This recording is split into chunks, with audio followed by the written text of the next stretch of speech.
All right, I need you to stop what you're doing, stop scrolling. If you own a home in the village of Oak Creek, you need to hear Christina and I right now. So you're dreaming of Sedona? Then you're in the right place.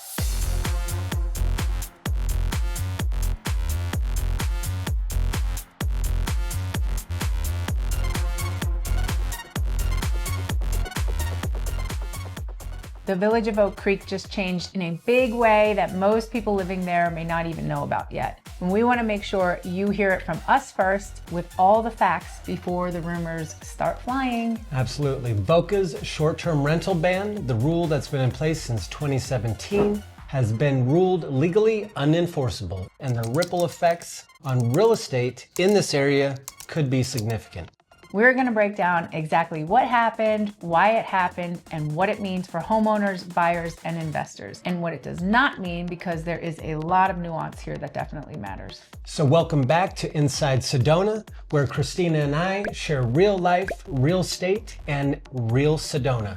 Make sure to hit that like button, subscribe so you don't miss an episode. So what just happened?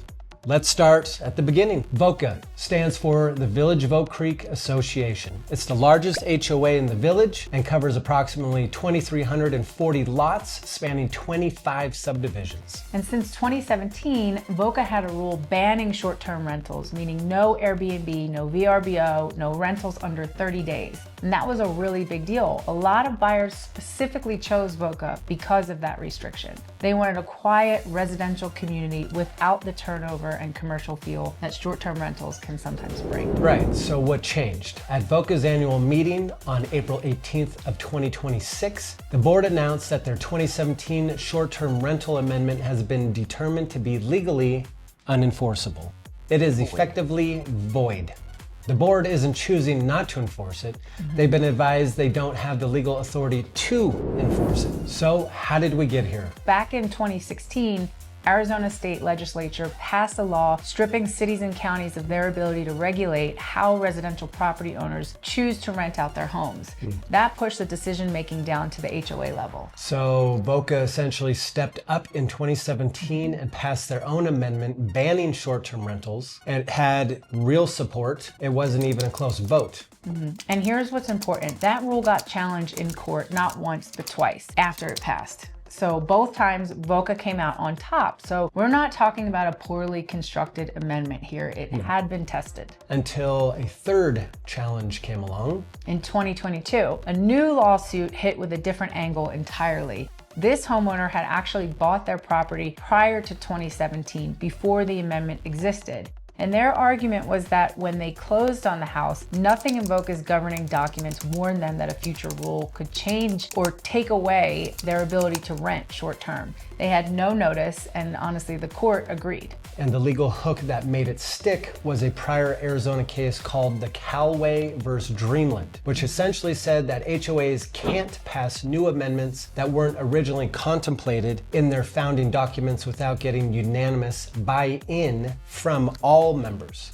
And VOCA's original documents go back to 1981. Short-term rentals were not even a concept then. Airbnb did not even exist. Not even exist. So the court said that the restriction couldn't be retroactively imposed on someone who bought under the old rules. The Callaway case that set this precedent, it involved a 6-unit HOA. 6 homes. And that ruling was now being used to unravel a restriction covering over 2,000 properties.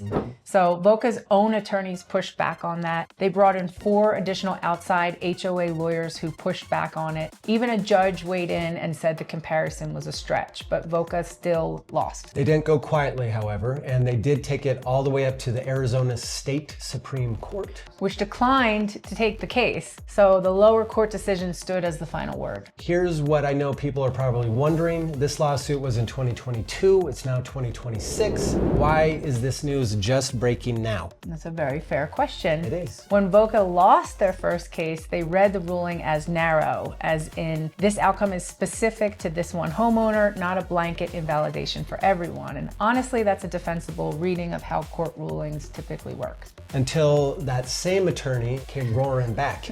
Same attorney, different client, another VOCA homeowner who wanted to run a short-term rental, and this time the argument was what the court ruled in 2022 doesn't just protect one person, it invalidates the entire amendment because the underlying flaw isn't about who you are, it's about the amendment itself not having a valid foundation in VOCA's original documents. And after going back to their attorneys, VOCA concluded the amendment is unenforceable for everyone. And that is what led to the April 18th announcement. So it is genuinely pretty much still brand new. So what does this mean? To be really clear here, because nuance really matters, let's ask Christina. Well, first, this applies to VOCA only. VOCA is the largest HOA in the village, but it does not govern every single property there. Communities like Sedona Golf Resort, Pinion Woods, Las Piedras, all operate under their own CC&Rs with their own rental policies. So those communities are completely unaffected by what VOCA announced. So the very first question any buyer or owner needs to ask is which HOA actually governs my specific property? Exactly, and it could be VOCA, it could be a sub-association, or in some cases both, and they function independently of each other. So it's worth noting that with VOCA's ruling now out there, it's possible that sub-associations could face similar pressure down the road. But right now, their rules are still their own and in full effect. And I would say the second thing is state and county rules still apply. Arizona state law, Yavapai county regulations, tax registration, emergency contact requirements. None of that went anywhere. Running an STR and VOCA property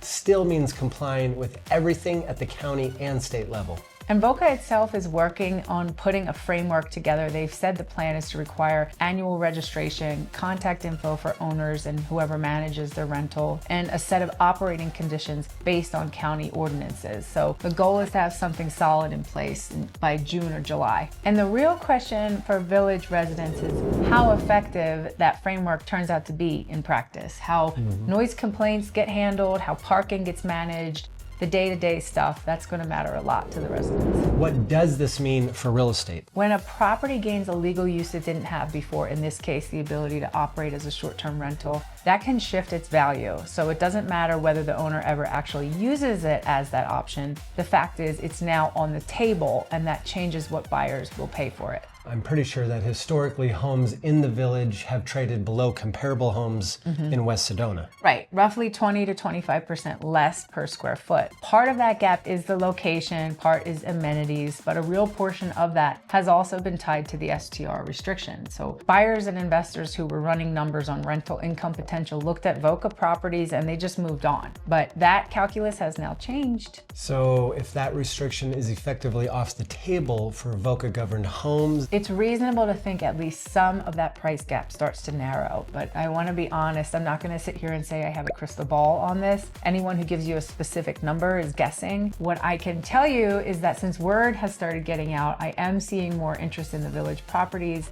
and pricing right now still reflects the old world before this ruling was public. And I would say from a developer standpoint, that gap between when something changes and when the market catches up to it, that's the window. There could be one, but please do your homework. Talk to people like us who know this market. Don't make a big financial move based on a YouTube video or an article you read.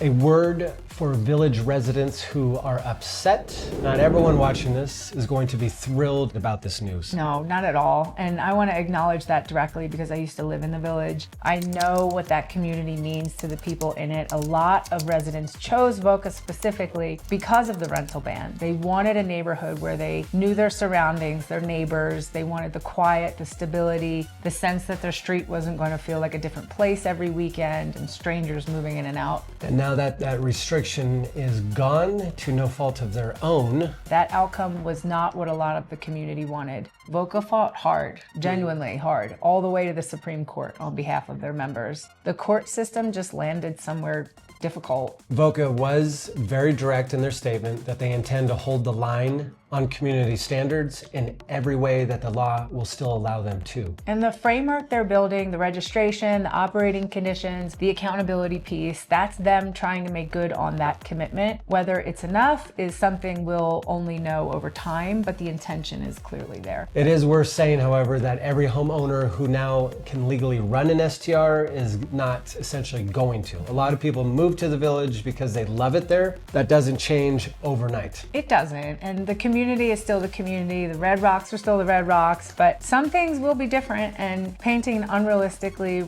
rosy picture wouldn't be fair to the people who are there and could generally be worried. And here's where we want to hear from you. Whether you own a home in the Village and are wondering what this means for you, whether you're a buyer or an investor trying to figure out if now is the time to move on a property in the Sedona area, reach out to both of us directly. As a local Sedona realtor, I live and breathe this market, and the Village of Oak Creek is very close to my heart. It's a community I know personally, not just professionally, and I can walk you through what this means for a specific property, a current listing, or a buying or investing strategy. All of our contact info is in the description below. Call, text, or email. We'd love to hear from you. We would definitely love to hear from you. And if this video helps you to understand what's going on, please share it. So drop your questions in the comments. We like to read them and answer as many as we can. Subscribe so you don't miss our follow-up videos, as VOCA is going to release new framework and as the market reacts. So make sure to hit that like button, hit subscribe, and we will see you on the next one.